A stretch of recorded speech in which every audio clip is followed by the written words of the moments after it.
आप सभी का स्वागत है इस YouTube चैनल पर। यहाँ हम लोग कल इतिहास में मौर्य कला को डिस्कस कर रहे थे। आप सभी लोग आ जाइए, उसी डिस्कशन को आगे बढ़ाया जाए। मौर्य कला में जो भी बातें हुई थी, मौर्य कला में जैसा कि देखा गया कि जो मौर्य कला है, मौर्य कला के विभिन्न रूप देखने को मिलते हैं। यानी कला कई रूपों में यहाँ प्रकट होती है। एक तो वास्तुकला, मूर्तिकला। वास्तुकला के संदर्भ में अगर देखें तो राजप्रसादों की बात हुई थी। इसके बाद हम लोग स्तूप देख रहे थे, स्तंभों को देखा गया था। मौर्य शासकों ने स्तूपों और विहारों का निर्माण करवाया, साथ में कुछ गुफाएं भी बनवाई। तो ये आपका मौर्य कला के अगले खंड पे आया जाए। और चलिए जुड़ते जाइए आप लोग। तो हम लोग फिर शुरू करें अपने टॉपिक को। आप लोग कैसे हैं? स्वास्थ्य का ध्यान इस समय कुछ ज़्यादा रखना ज़रूरी है, क्योंकि आप सभी जान ही रहे हैं कि किस तरह का माहौल, किस तरह की परिस्थिति है। और ऐसे में थोड़ी सी भी लापरवाही महंगी पड़ सकती है। तो आप सभी समझदार हैं। थोड़ा सा ईश्वर का भी भजन वगैरह कर लिया कीजिए। सुबह जल्दी उठ के ईश्वर को भी याद कर लीजिए। आज ईद भी है, तो ईद की मुबारकबाद भी आप सभी लोगों को। और हम लोग मौर्य कला में जो चीज़ें कर रहे थे, आइए एक बार फिर रिपीट कर देते हैं। इसको हटाना है तो एक बार रिपीट किया जाए। राजप्रसाद की बात हुई थी, तो राजप्रसाद के विषय में हम लोगों ने देखा था, इसका डिटेल देखा था। चंद्रगुप्त का जो पाटलिपुत्र में राजप्रसाद बना था, वह इतना भव्य बना था कि फाहियान जब 4वीं शताब्दी में आया, तब उसने कहा कि इसे संसार के मनुष्य तो नहीं बना सकते, देवताओं द्वारा निर्मित होगा। तो इसी बात से या उसकी भव्यता का अंदाजा लग जाता है। जी हाँ, आइए। ठीक है आरती जी, गुड आफ्टरनून। तैयारी चल रही है ना अच्छी? बस ऐसे ही तत्पर रहिए। तो हम लोग राजप्रसाद देख रहे थे। तो राजप्रसाद के जो विभिन्न अंग थे, और पाटलिपुत्र के उत्खनन के पश्चात जो साक्ष्य मिले थे, जो यूनानी लेखक कहते हैं, क्योंकि प्राचीन इतिहास में साहित्य में जो चीज़ कही जा रही है और पुरातात्विक जो साक्ष्य मिल रहे हैं, अगर दोनों का मेल हो जाता है, यानी दोनों एक ही बात कहते हैं, तो वो घटना पूर्णतः प्रमाणित हो जाती है। तो प्राचीन इतिहास या इतिहास के किसी भी कालखंड में, हालांकि प्राचीन में उसकी अधिक जरूरत पड़ती है, तो वहाँ पुरातात्विक साक्ष्य भी अगर सपोर्ट कर देता है उस चीज़ का, उस मत का, तो यहाँ पुरातात्विक साक्ष्य से भी यह मिल गया बुलंदी बाग और कुम्हरार से कि चंद्रगुप्त का राजप्रसाद था। इसके बाद हम लोगों ने स्तंभ देखा था। अशोक के जो स्तंभ हैं, अशोक के स्तंभों को 2 जगह हम लोग चर्चा किए हैं। एक तो अशोक के जो स्तंभ हैं, उन पर जो लेख लिखे हुए हैं, जिसे हम लोगों ने अशोक के अभिलेखों के नाम से चर्चा की थी। तो वहाँ ये देखा गया था कि किन किन अभिलेखों पे, किन किन स्तंभों पे क्या क्या बातें कही गई हैं। उनके जो बृहद स्तंभ लेख थे, उन बृहद स्तंभ लेखों में 7 लेख जो मिलते थे, 6 स्थानों से वो प्राप्त हुए थे। फिर शिलालेखों की बात हुई थी। तो अब हम लोगों ने क्या देखा कि स्तंभों की बात देखी कि अशोक के स्तंभ आपके हाथी के सूंड के आकार के हैं, नीचे से ऊपर पतले होते गए हैं, और ये एकाश्मक, एक पत्थर के बने हुए हैं।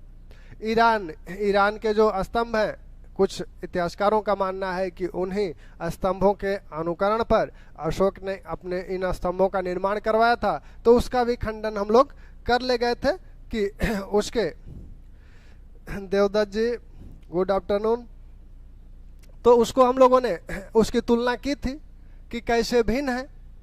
और जहां तक पालिश की बात है, सभी अशोक के सभी स्तंभ पालिशदार हैं, ओपदार पालिश इन पर की गई है। तो उसके संदर्भ में भी हम लोगों ने ये देख लिया था कि ये पालिश की जो कला है ये भारत में पहले से ही मौजूद है, हमें कहीं और से लेने की आवश्यकता नहीं है।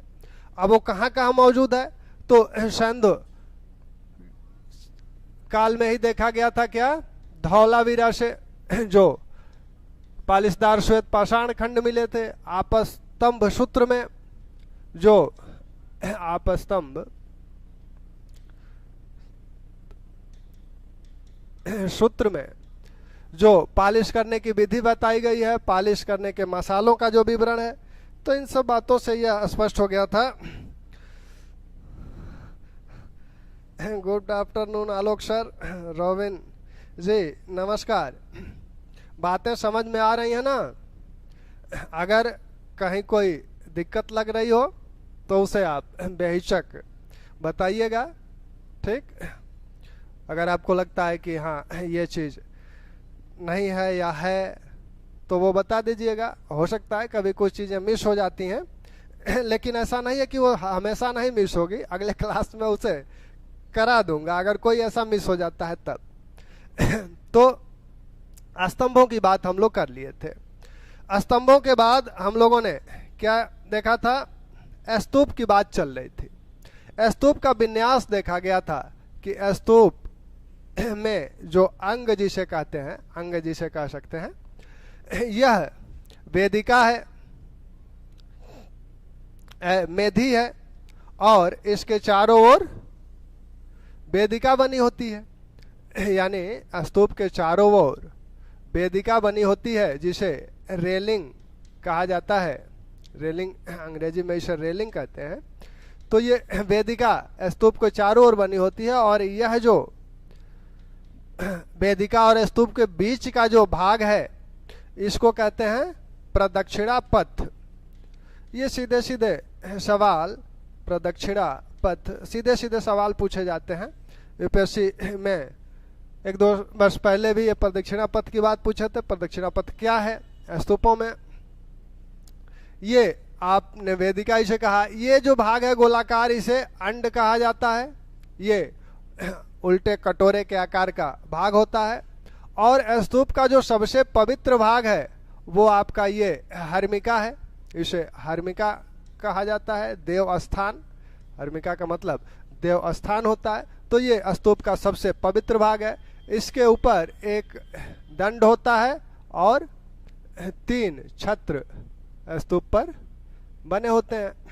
तो एक दंड, 3 छत्र इस पे बने होते हैं।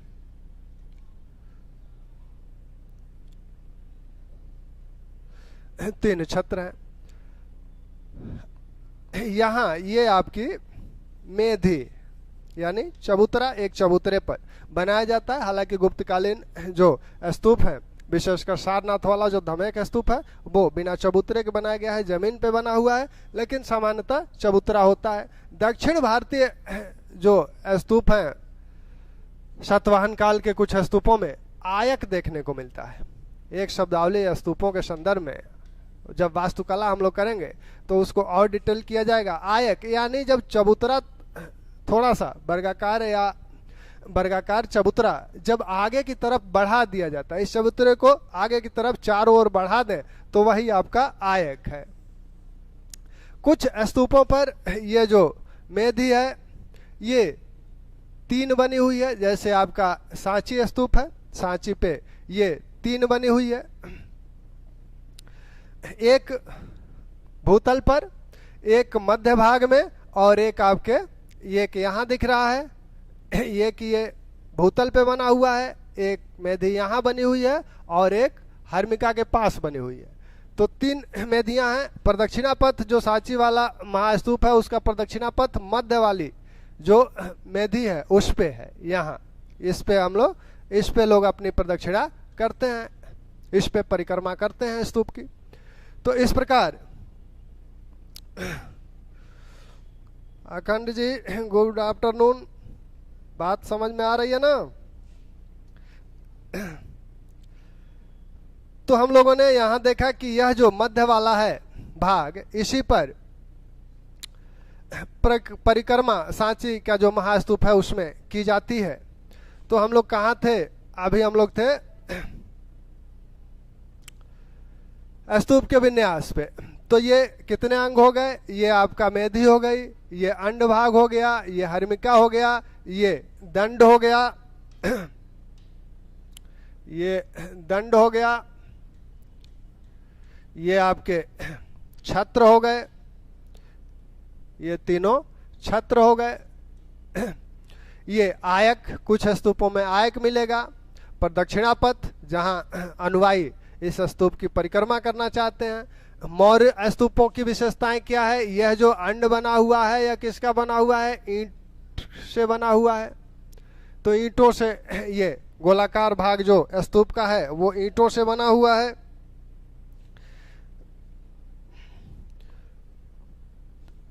और अधिकांशतया जो वेदिका है यह मौर्यकालीन वेदिका लकड़ी की बनी हुई है। मौर्यकालीन वेदिका लकड़ी की बनी हुई है। मौर्यकाल में जो स्तूप बने उसमें सबसे महत्वपूर्ण स्तूप आपके भरहुत स्तूप है, सांची है, अमरावती है, सारनाथ के स्तूप है और आपका तक्षशिला का स्तूप है।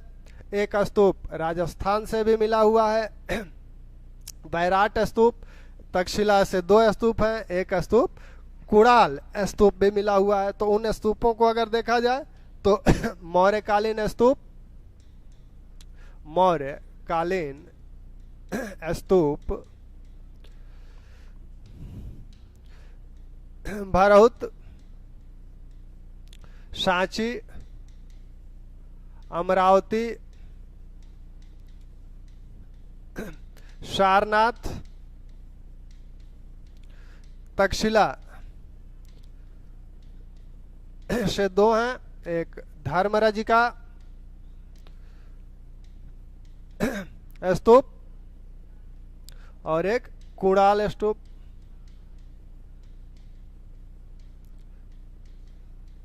धर्मराज का स्तूप, कुड़ाल स्तूप आपका बोधगया से। तो ये प्रमुख स्तूप हैं। भरहुत स्तूप मौर्य काल का बना हुआ है, मूल रूप से मौर्य काल के ये बने हुए स्तूप हैं, लेकिन शुंग काल और शुंग काल में भी इनमें कार्य हुआ था, कुछ निर्माण कार्य हुआ, सातवाहन काल में भी हुआ। तो भरहुत स्तूप जो कि मध्य प्रदेश, भरहुत और ये सांची मध्य प्रदेश जिला में है, भरहुत सतना जिला में है और सांची रायसेन जिला में है मध्य प्रदेश के। इस स्तूप को भी मौर्य काल में किस तरह से बनाया गया था? वही ईंट से बनाया गया और संभवतः लकड़ी की दीवार थी, लकड़ी की वेदिका थी। शुंगों ने क्या किया कि इस स्तूप को पत्थर की पट्टिकाओं से इसे ढका, यानी यह जो स्तूप था इसका अंड भाग को ये पत्थर की पट्टिकाएं लगा दिए ईंट के ऊपर। और जो इसकी वेदिका थी, आपकी वेदिका जो थी लकड़ी की, उसे काट हटाकर पत्थर की वेदिका भी बना दी गई। और भरहुत स्तूप में भी 4 तोरण द्वार, स्तूप का एक और अंग आपका तोरण द्वार भी है। तो 4 तोरण द्वार भरहुत स्तूप में भी माने जाते हैं कि 4 तोरण द्वार थे। जब ये तोरण द्वार पत्थर के बने और ये वेदिका बनी तो इस पे विभिन्न प्रकार की चित्रकारियां, मूर्तियों का अंकन हुआ है भरहुत स्तूप में। बुद्ध को उनकी मूर्ति के रूप में तो नहीं दिखाया गया है, लेकिन उन्हें प्रतीकों के रूप में दिखाया गया है। कुछ ऐतिहासिक चित्र भी भरहुत स्तूप पर देखने को मिलते हैं, जिसमें अजातशत्रु को बुद्ध की वंदना करते हुए दिखाया गया है। एरावत जो नाग हैं वो अपने परिवार सहित समुद्र से निकलकर बुद्ध की वंदना करने के लिए, उनकी पूजा करने के लिए निकलते हुए दिखाए गए हैं। तो इस प्रकार के दृश्य भरहुत पे हैं। भरहुत की जब बात होगी कला में तो उसके संपूर्ण जो महत्वपूर्ण अंकन है बार बार पूछे जाते हैं, तो उन अंकन को हम लोग देखेंगे। सांची स्तूप में, सांची में 3 स्तूप हैं। इसका जो महास्तूप है, महास्तूप का निर्माण माना जाता है कि मौर्यों के समय ही बना था, अशोक के समय ही बना था। समीरा जी गुड आफ्टरनून, क्या हाल है, पढ़ाई चल रही है? तो बातें समझ में आ रही है ना? जो लोग क्लास किए हैं उनको तो भाषा में कोई दिक्कत नहीं है। कुछ जो लोग नए जुड़े हैं उनको हो सकता है कि 1-2 दिन संवाद करने में, संवाद का मतलब क्या होता है? संवाद का सीधा सा मतलब है मैं जो कह रहा हूं आप वही समझें, आप जो कहें मैं वही समझूं, तब माना जाएगा कि संवाद हो रहा है। तो हो सकता है 1-2 दिन संवाद करने में लगे, और 1-2 दिन संवाद करने में लग ही जाता है, लगता है ना? चलिए आइए। तो ये यहाँ से महास्तूप है। अब महास्तूप में क्या है? महास्तूप की जो सामान्य विशेषताएं हैं इसको आगे डिटेल किया जाएगा। यहाँ बुद्ध के शरीर धातु पर ये स्तूप बना हुआ है, यानी इसके जो हर्मिका में जो चीज रखी हुई है वो बुद्ध का की शरीर धातु है। बुद्ध का कोई अंग होगा, बाल होगा या दांत होगा, इस तरह से शरीर धातु का मतलब वही है। इस दूसरे स्तूप में तृतीय बौद्ध संगीत के जो धर्म प्रचारक हैं उन धर्म प्रचारकों 10 धर्म प्रचारकों के शरीर धातु पर यह स्तूप बना हुआ है। यह जो स्तूप है, तीसरा स्तूप जो है, इस तीसरे स्तूप का निर्माण बुद्ध के जो शिष्य हैं शारिपुत्र और मोगदलायन, उनके शरीर धातु पर यह बना हुआ है। तो शारिपुत्र और मोगदलायन,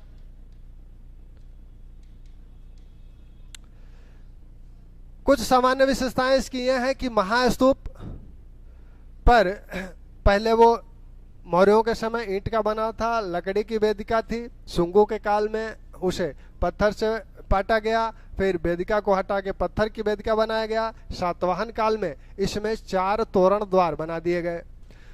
आप इस सांची स्तूप को देखें तो ये जो तोरण द्वार हैं कितने भव्य हैं, और ये जो वेदिका है, वेदिका में कहीं भी अलंकरण नहीं दिख रहा है, वेदिका में कहीं भी कोई चित्र बना हुआ नहीं दिख रहा है। इसमें सांची के महास्तूप में जो भी चित्र बने हुए हैं, जो भी अंकन हुआ है, कलात्मक अंकन चित्रों संबंधी, वो आपके चित्रों या मूर्तियों संबंधी, वो आपके सिर्फ तोरण द्वारों में है। और ये तोरण द्वार के ये जो 3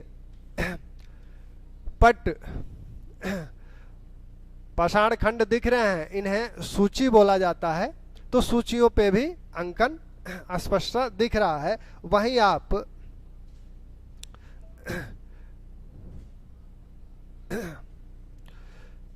भरहुत वाले स्तूप को देखिए तो भरहुत वाले स्तूप में तोरण द्वार पर भी अंकन है, वेदिका पर भी अंकन है, वेदिका के स्तंभों पे भी अंकन है, तोरण द्वार के स्तंभों पे भी अंकन स्पष्ट रूप से दिख रहा है। तो महास्तूप में जो आपको अंतर है, इसमें सिर्फ तोरण द्वार पर अंकन है। और तोरण द्वार बना कब? सातवाहनों के समय 4 तोरण द्वार इसमें बने हुए हैं और चारों तोरण द्वारों पर अंकन किया गया है। यह जो दूसरा स्तूप है इसमें कोई तोरण द्वार नहीं है। तोरण द्वार न होने के कारण इसकी वेदिका पर ही अंकन किया गया है। इसमें एक तोरण द्वार मिलता है तीसरे स्तूप में, और इसके तोरण द्वार पर भी और वेदिका दोनों पर ही अंकन देखने को मिलते हैं। यह जो सांची का स्तूप आपको दिख रहा था, इसमें एक चीज आप ने देखी,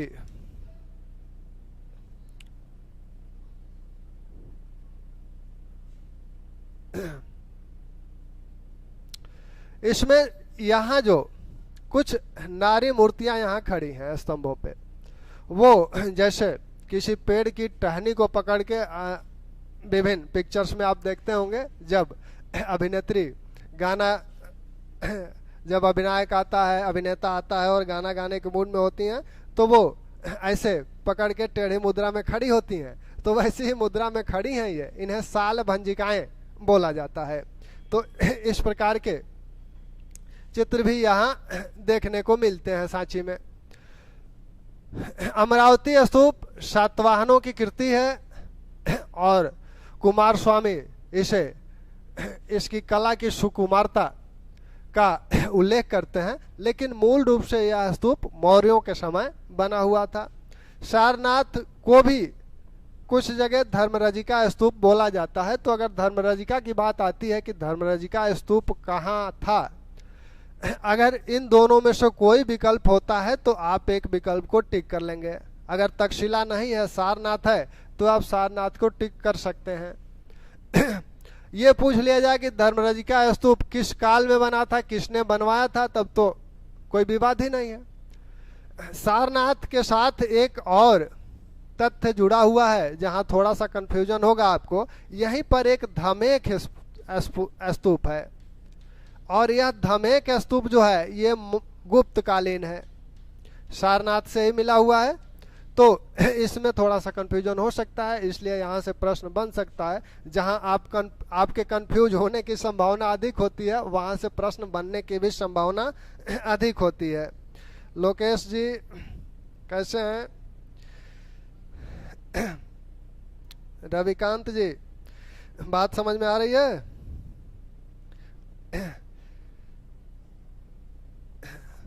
यशवाई, मैं मतलब नहीं समझ रहा हूँ। खैर ठीक है ना। अमित जी कैसे हैं? अच्छा चल रहा है? चलिए, तो ये स्तूप हैं आपके, आप लोग इसको शेयर करते रहिए। और एक बात और, थोड़ा सा जो एक कल्चर, एक संस्कृति थोड़ी सी डेवलप हो जाती है, ज्ञान बांटने से बढ़ता है। ज्ञान बांटने से बढ़ता है। मैं भी कम्पिटिटर हूँ, ऐसा नहीं है कि मैं कंपटीशन छोड़ चुका हूँ, हमें भी तमाम एग्जाम देने होते हैं, लेकिन उसका कोई मतलब नहीं होता है। आप डिस्कस कीजिए। मैं तो कहता हूँ कि आप अपना एक ग्रुप बनाइए, डिस्कस करिए। ढेर सारी चीज़ें ऐसी होगी जहाँ आप जिस चीज़ को नहीं सोच पा रहे होंगे, हो सकता है आपका मित्र सोचा हो, या वो नहीं सोच पाए हो, आप सोचे हो, और वहाँ से प्रश्न बने। देखिए, पढ़ाई कब आप पढ़ रहे हैं तो कब मानेंगे कि आप पढ़ रहे हैं? आपकी पढ़ाई हो रही है। कभी अगर ऐसा महसूस हुआ हो आपको, तब समझिए कि उस समय पढ़ाई हो रही है। जब आप पढ़ रहे हो तो इतने एकाग्रचित हो जाएं, ऐसा आप जब कंसंट्रेट होते होंगे तो खुद ही आपको महसूस कई बार हुआ होगा कि कुछ पता नहीं लगता है। हो सकता हो कि आप अपनी चाय रखे हो, वो ठंडी हो जाए, कोई लाके आपकी चाय रख दिया हो, या खुद ही रखे हो वो ठंडी हो जाए, बाद में आपको लगे कि यार चाय तो ठंडी हो गई। इस तरह की बात जब आ जाए, और जब रात में सपने में जब इतिहास आने लगे। सपना कब आता है? जिन विषयों के विषय में आप ज्यादा सोचते हैं वही बातें सपने में आती हैं। तो जब वो सपने में आए तब समझिए कि हाँ, अब पढ़ाई ठीक ठाक चल रही है। अब सपने आने के लिए सोना ना ज्यादा शुरू कर दीजिएगा, ठीक। तो ये बोध गया में महाबोध विहार का निर्माण, यहाँ एक बालू का पत्थर का एक चबूतरा था, उस पर अशोक ने एक बोधगृह का निर्माण करवाया था, और यही महाबोध विहार का निर्माण भी अशोक द्वारा करवाया गया था, जिसे महासंघाराम भी बोला जाता है। इसे आप महासंघाराम भी कह सकते हैं। तो ये तो बिहारों की बात है। तो ये हमारे स्तूप हैं, मौर्यकालीन स्तूप। और जो कोटा वाला, राजस्थान वाला जो स्तूप है, राजस्थान से बैराट से एक स्तूप मिला है मौर्यकालीन। तो ये स्तूपों की बात हुई। अब बिहार, बिहार जो है, बिहार क्या है? बिहार की बात कल हुई थी, चैत्य की बात हुई थी, चैत्य का इतिहास भी कल बात तो हुई थी। तो चैत्य में क्या हुआ था कि चैत्य का सर्वप्रथम उल्लेख कहाँ मिलता है? ऋग्वेद में मिलता है। किस संदर्भ में मिलता है? चीता के संदर्भ में मिलता है। उसका अर्थ थूहा या ढेर है, यानी जब कोई किसी की मृत्यु हो जाती थी, चिता जलाई जाती थी, उसके बाद उसके भस्मों को लेकर वहां एक ढेर बना दिया जाता था। बाद में यह परंपरा पड़ गई और फिर ईंट और पत्थर से वो थोड़ा सा कलात्मक ढंग से बनाया जाने लगा। महापुरुषों और राजाओं के चिताओं के स्थान पर यह बनाया जाता था। ठीक। अखंड प्रताप जी, आद्या जी, कैसा है? पढ़ाई चल रही है ढंग से? बातें समझ में आ रही है ना? तो ये आपका चैत्य वही होता था। रामायण में कहा गया है कि राजाओं और महापुरुषों के चिताओं के पास इस प्रकार के चैत्य बनाए जाते थे। बुद्ध ने आनंद से भी कहा था कि मेरे परिनिर्वाण, महापरिनिर्वाण के पश्चात भी चौराहों पर चैत्य बनवा देना। तो बुद्ध के महापरिनिर्वाण के पश्चात 8 चैत्य बनाए गए थे। 8 चैत्य जो बनाए गए, उसी में से एक चैत्य का विस्तार अशोक ने करवाया था जब वो लुम्बिनी ग्राम गया था, और एक पूर्व बुद्ध कनक मुनि का जो चैत्य था उसको भी विस्तारित करवाया था। पूर्व जो बौद्ध परंपरा में माना जाता है कि बुद्ध के पहले 5 बुद्ध और आए थे, जिसमें आपके विपस्सी, विश्वभू, कुरुकुच्छंद, काश्यप, कनक मुनि, ये जो विश्वभू, कुरुकुच्छंद, कश्यप, कनक मुनि, ये 5 बुद्ध पूर्व बुद्ध माने जाते हैं। इनका उल्लेख सांची और भरहुत स्तूपों पर भी हुआ है। इन्हीं का स्तूप आपका था निगलीवा जो लेख है, निगलीवा लेख में ये कहा गया कि कनक मुनि के स्तूप को अशोक ने अपने राज्यारोहण के 14वें वर्ष द्विगुणित करवाया था। तो अशोक ने इस स्तूप को भी द्विगुणित करवाया। ये जो 8 स्तूप थे, बुद्ध के महापरिनिर्वाण के पश्चात उनकी शरीर धातु को 8 भागों में बांटा गया था, और उस पर 8 राजाओं ने उस पर स्तूप बनवाया था, जिसमें आपके मगध के अजातशत्रु थे, लिच्छवी थे, मल थे, कुशिनारा के मल थे, पावा के मल थे, अल्पक के बोली थे, वेठदीप के ब्राह्मण थे, पिपलीवन के मौर्यों को ये उस समय नहीं मिल पाया था। कपिल वस्तु के शाक्य थे, पिपलीवन के मौर्यों को बाद में मिला था। जब वो आए तब तक चिता जल चुकी थी, तो उनको वही आग अंगार ही मिला। तो उन्होंने उस अंगारे को लेके ही अपना स्तूप बनवाया। तो वहाँ जो स्तूप है उसे अंगारा स्तूप बोला जाता है। तो ये 8 स्तूप। दिव्योदान क्या कहा? दिव्योदान कहा कि अशोक ने क्या किया, इन 8 स्तूपों को तोड़वा कर इनमें से शरीर धातु को निकलवाया, और फिर उन्हीं शरीर धातुओं पर 84,000 स्तूपों का निर्माण करवाया, जिसमें से आपने कुछ महत्वपूर्ण स्तूपों को देखा। इस बात का समर्थन फाहियान भी करता है कि हाँ, वो स्तूप बनवाया था 84,000, ये भी हामी भरता है। लेकिन एक स्रोत आपको इसकी बात नहीं करता है। वो कौन है? वो है सुमंगल विलासिनी। सुमंगल विलासिनी इस किताब का नाम भी अपने आप में याद रखिएगा। सब्जेक्ट में पहले पूछा जा चुका है, इसलिए टीजीटी पीजीटी वाले इसको नजरअंदाज न करें।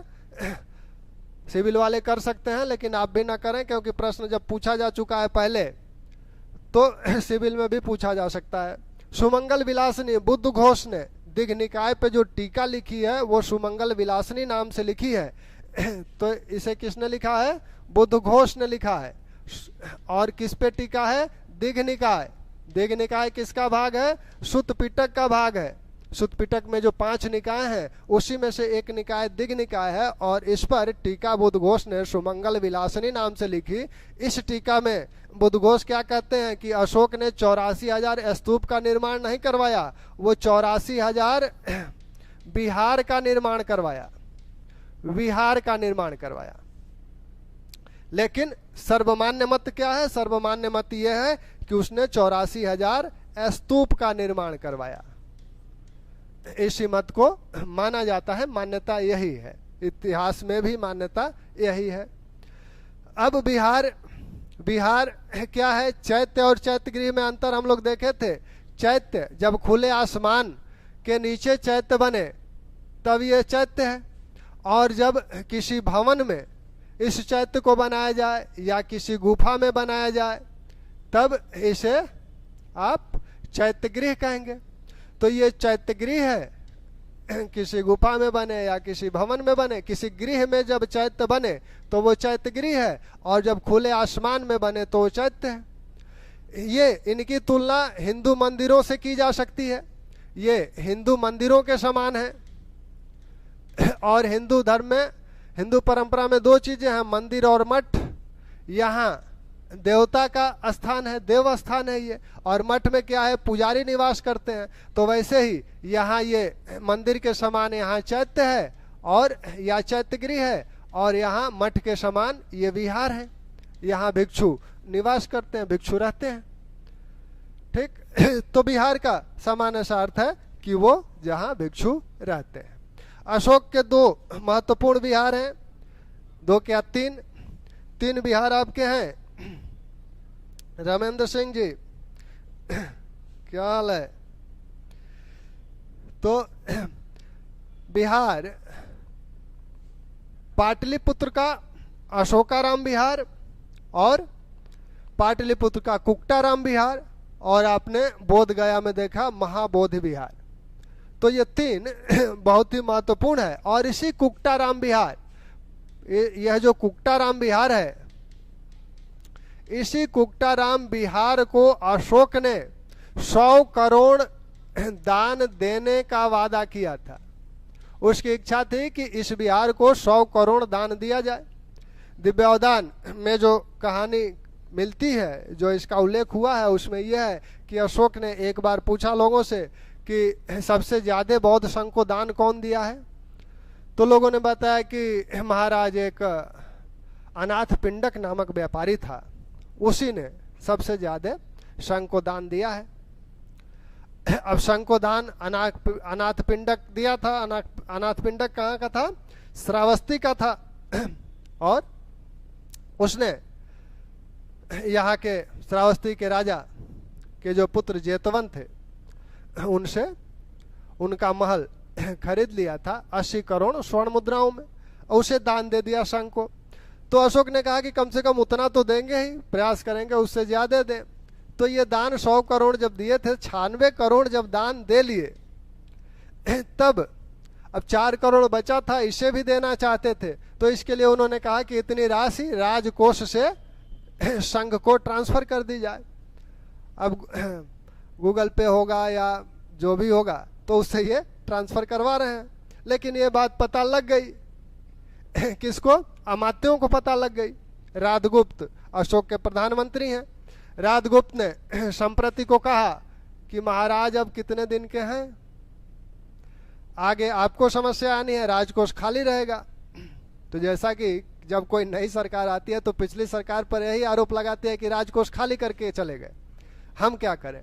तो इस तरह की स्थिति न उत्पन्न हो, इससे पहले ही रोक दीजिए। तो इस दान को देने से 4 करोड़ जो और देना था, इसे देने से रोक दिया गया। तो ये कुक्टाराम विहार वही विहार है। अशोकाराम विहार, अशोकाराम विहार की चर्चा तृतीय बौद्ध संगीति में हो चुकी है। अशोकाराम विहार में पिछले 10 वर्षों से अशोक के समय उपोस्थ नहीं किया जा रहा था। अशोक ने अपने अमात्यों को भेजा कि जाओ वहां उपोस्थ कराओ। इसी बीच अमात्यों से, वहां के भिक्षुओं से अमात्य का विवाद हो गया, जिसमें अनेक भिक्षु मारे गए। फिर मोगलीपुत्तिस आए और मोगलीपुत्तिस ने अशोक को यह आश्वस्त किया अपने दिव्य शक्ति दिखाकर कि इस हत्या का दोष आप पर नहीं लगेगा, क्योंकि यह जानबूझ की हत्या नहीं की गई है, इसलिए यह दोष आप पे नहीं लगेगा। तो अशोकाराम विहार वही विहार है। महाबोधि विहार बोध गया है। बोध गया की यात्रा अशोक ने अपने राज्याभिषेक के 10वें वर्ष की थी और उपगुप्त के साथ यहाँ वह आया था। तो यहाँ पर निर्माण कार्य कराया गया होगा। राजा जब गया वहां तो कुछ न कुछ तो वहां करेगा ही, वो भी बुद्ध का तपस्थली है वो। और इसी संदर्भ में एक तथ्य और भी आप जानते हैं, 20वें वर्ष कहाँ गया था? बुद्ध की जन्मस्थली गया था लुम्बिनी ग्राम, और वहां एक शिला प्रकार भी स्थापित करवाया। ये बिहार है। बिहारों के बाद गुफाएं। मौर्य शासकों में से अशोक और दशरथ दो शासक हैं जो गुफा बनवाते हैं, गुफा बनवाए हैं। ये आजीवक संप्रदाय के लिए गुफाएं बनवाई गई थी। और गया, बिहार में गया एक जिला है पटना के पास, उस गया जिले की दो पहाड़ियां बराबर और नागार्जुनी, इन्हीं पहाड़ियों पे ये गुफाएं बनवाई गई। बराबर पहाड़ी पर 4 गुफा हैं और नागार्जुनी पहाड़ी पर 3 गुफा है। इसमें से अशोक द्वारा निर्मित 3 गुफाएं मानी जाती हैं और दशरथ द्वारा निर्मित 4 गुफाएं मानी जाती हैं। तो ये गुफाएं कहाँ बनी? बराबर में बनी, बराबर पहाड़ी पर, और नागार्जुनी पहाड़ी पर बनी। बराबर पहाड़ी पे जो गुफा बनी उसमें सुदामा गुफा है, सुदामा गुफा, कर्ण चौपड़ गुफा, कर्ण चौपड़ गुफा और विश्व झोपड़ी। एक गुफा को विश्व झोपड़ी नाम दिया गया है। नागार्जुनी पहाड़ी पर गोपिका गुफा या गोपी गुफा, गोपिका या कहीं कहीं आपको गोपी गुफा भी लिखा हुआ मिल जाएगा। वापी गुफा, पदथिक, पदथिक गुफा। यहाँ एक और गुफा है, वो है लोमस ऋषि गुफा, लोमस ऋषि गुफा।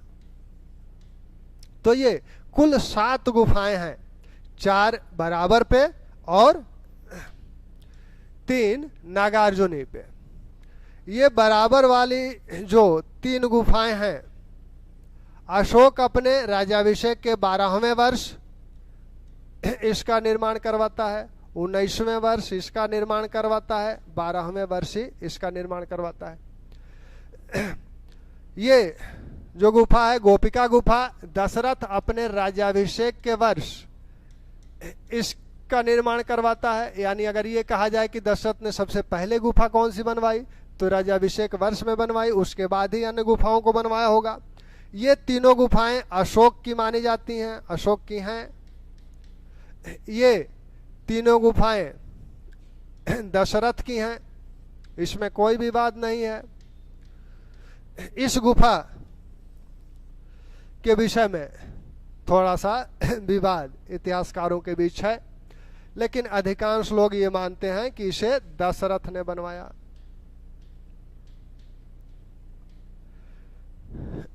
ठीक। सबसे अच्छी गुफा जो है वो लोमस ऋषि गुफा है। इन 7 गुफाओं में सबसे अच्छी जो गुफा है वो लोमस ऋषि की गुफा है।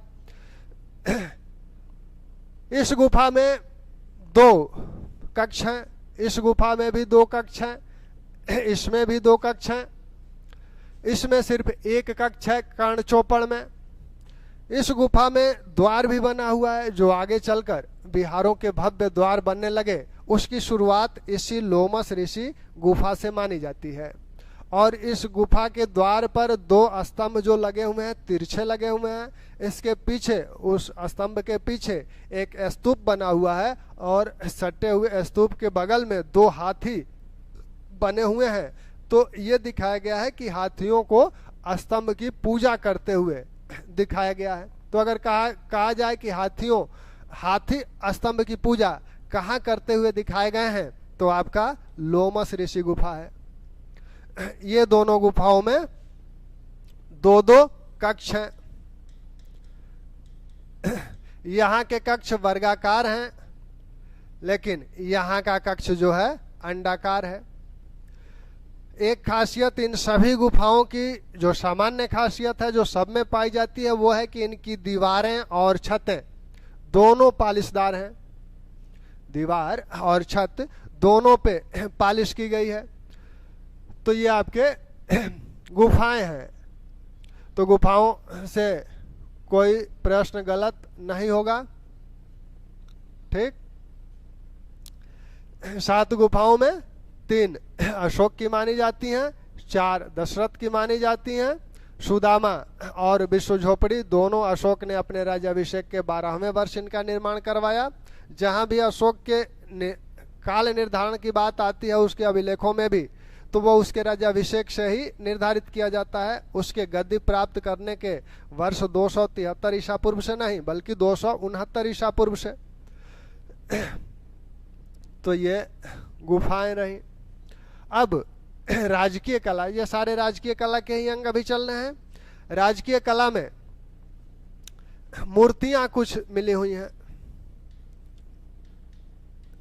2 मूर्तियां जो कि बहुत ही सुंदर मानी जाती हैं, वो मूर्तियां आपकी मिली हुई हैं। एक धौली से मिली हुई है और एक कालसी से मिली हुई है।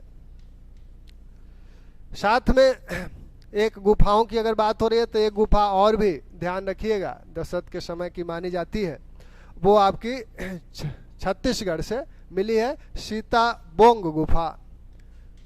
सीता बोंग गुफा सती पानम नामक एक देवदासी का उल्लेख यहाँ हुआ है। एक देवदासी का उल्लेख हुआ है। तो देवदासी का सबसे पहला उल्लेख, हालांकि वो माना जाता है देवदासी प्रथा को गुप्त काल में, जब कालिदास अपनी कृतियों में इसका उल्लेख करते हैं, लेकिन अगर इसके पहले कहीं उल्लेख मिलता है तो वो सीताबेन में जो गुफा है वहाँ का जो लेख है उसमें सती पानम नामक एक देवदासी का उल्लेख मिलता है। तो यहाँ 2 मूर्तियां जो हैं, एक धौली की है एक जौगढ़ की है। ये दोनों मूर्तियां पहाड़ियों पर हाथी की मूर्तियां हैं। धौली की मूर्ति में एक हाथी को पहाड़ी से इस तरह से बनाया गया है जैसे लग रहा हो कि वो पहाड़ी से निकल रही है। अगला हिस्सा उसका सूंड वगैरह बनाया गया है। सूंड में ये दिखाया गया है कि वो सूंड से कुछ उठाए हुए है, सूंड में कुछ उठाए हुए है। बहुत ही सजीव मूर्ति है ये। कालसी से जो मूर्ति बनी है तो हाथी के दोनों पैरों के बीच में यहाँ गजतम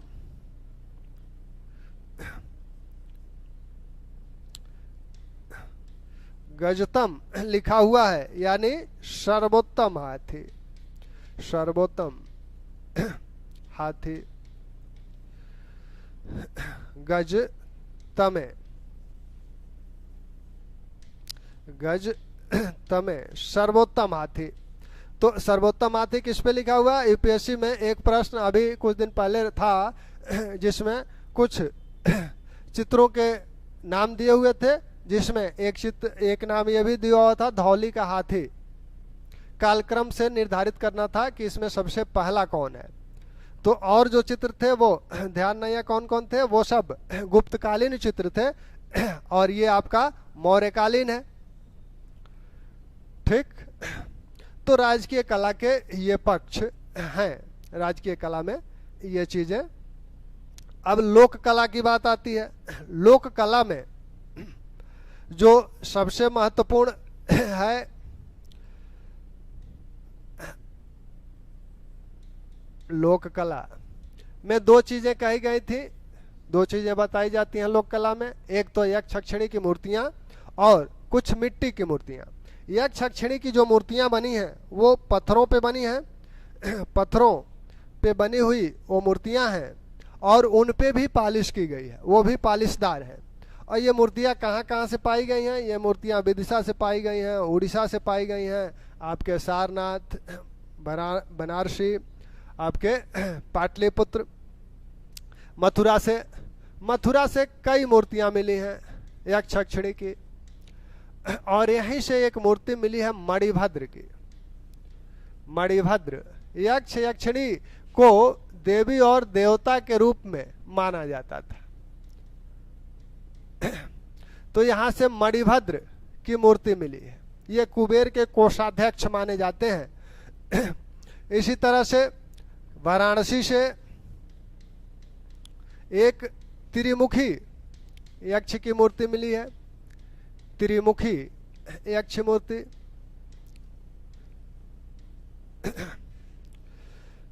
पाटलिपुत्र से पाटलिपुत्र से भी यक्ष मूर्तियां मिली हैं, और यहाँ के लोहानीपुर से 2 जैन मूर्तियां भी मिली हैं, 2 जैन मूर्तियां भी मिली हैं। उड़ीसा से भी यक्ष मूर्ति मिली है, विदिशा से भी मिली है। जो बार बार पूछी जाती है वो आपकी मणिभद्र और पाटलिपुत्र से चावर लिए हुए यक्षी मूर्ति भी मिली है। और त्रिमुखी मूर्ति कहाँ से मिली है, या मणिभद्र की मूर्ति कहाँ से मिली है, त्रिमुखी कहाँ से मिली है, और ये पाटलिपुत्र से जैन मूर्ति भी प्राप्त हुई है। यहीं से चावर लिए हुए यक्ष की मूर्ति भी मिली हुई है। ये सभी मूर्तियों पर पालिश मिलता है, सभी पाषाण की बनी हुई हैं। लोक कला में अन्य जो चीज है वो है मिट्टी की मूर्तियां। मिट्टी की मूर्तियां जो हैं वो विभिन्न पशु पंछियों, नर नारी, इस तरह की मूर्तियां हैं, और विशेषकर ये खिलौने के रूप में प्रयुक्त होती होंगी। खिलौना के रूप में ये मूर्तियां प्रयुक्त होती होंगी। यहाँ ये जो मूर्तियां बनी हुई हैं अधिकांशतः हाथ से बनाई गई हैं। कला के दृष्टिकोण से बहुत उच्च कोटि की नहीं है, साधारण मूर्तियां ये हैं। तो ये मूर्तियां जो मिट्टी की मूर्तियां मिली हैं आपकी सारनाथ से मिली हैं, पाटलिपुत्र से मिली हैं, अयोध्या से मिली हैं। ठीक, ये तो कला के सामान्य जो कला में चर्चा की जाती है उसकी बात है। अब थोड़ा सा कला में ही एक चीज मैं और जोड़ना चाहूंगा आपके साथ, वो 2 चीजें विशेषकर, उसे अमूमन कला में जोड़ा नहीं जाता है, लेकिन अगर आप जोड़ें तो उसे बुरा भी नहीं कहा जा सकता, क्योंकि हालांकि उसे विज्ञान और तकनीक में भी जोड़ेंगे, लेकिन वो निर्माण कार्य है, वास्तुकला है, इसलिए उसे जोड़ सकते हैं। सुदर्शन झील, इसकी बात पहले भी हो चुकी है। यह सौराष्ट्र प्रांत के अर्जयक और रैतक पर्वत पर चंद्रगुप्त द्वारा बनवाई गई थी, और यह चंद्रगुप्त द्वारा बनवाई गई थी, इसकी सूचना कौन देता है? इसकी सूचना रुद्रदामन का जूनागढ़ अभिलेख देता है। जूनागढ़ अभिलेख देता है जब यह रुद्रदामन के समय झील टूट गई, तब उसने अपने राजकोष से धन दे, अपने व्यक्तिगत धन से इसका पुनर्निर्माण करवाया था, इसकी मरम्मत करवाई थी। उसी सिलसिले में यह उल्लेख करता है कि इस झील को किसने बनवाया था। तो कहता है कि चंद्रगुप्त के समय यह झील बनी हुई थी। चंद्रगुप्त के समय यहाँ का जो गवर्नर था वो पुष्यगुप्त वैश्य था, और उसके देखरेख में यह झील बनवाई गई। फिर अशोक के समय यह जो झील है सुदर्शन झील, इससे नहरें निकलवाई गई। तो झील बनवाया चंद्रगुप्त ने, नहरें निकलवाई अशोक ने। अशोक के समय यहाँ का गवर्नर कौन था? यवन जातीय तुषास्प था। यवन जातीय तुषास्प का उल्लेख मिलता है कि वह यहाँ का गवर्नर था। तो इसको भी देखा जा सकता है कि यह भी एक निर्माण कार्य था। दूसरा मैं जो कह रहा था मृदभांड, मृदभांड को इसलिए कह रहा हूँ, इसके चर्चा आर्थिक व्यवस्था में हुई है, अर्थव्यवस्था में हुई है, क्योंकि इस काल का एक जो मृदभांड है एनबीसी, उत्तरी काली पालिश मृदभांड, उत्तरी काली पालिश मृदभांड, यह जो है बहुत ही विशिष्ट मृदभांड है।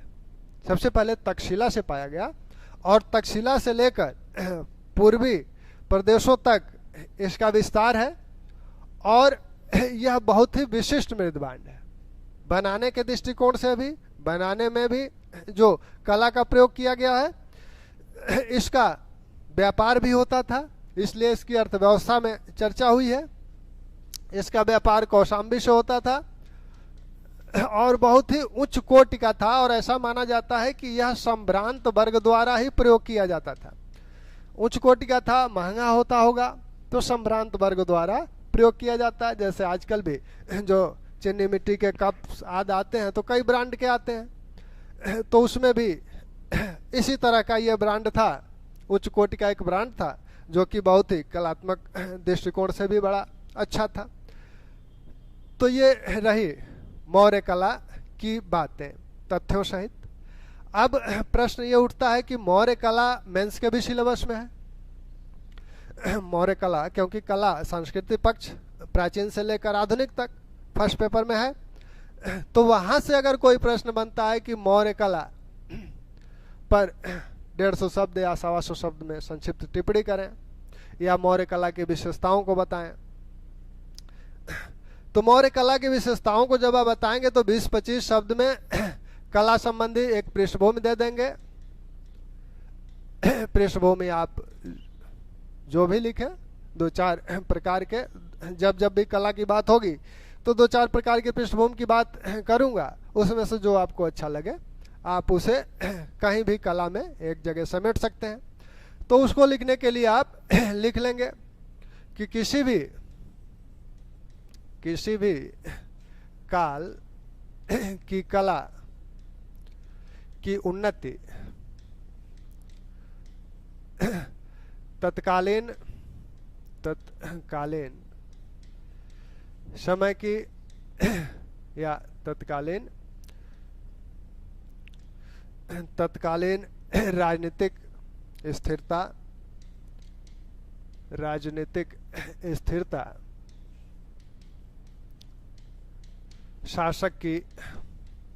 शासक की कला में अभिरुचि और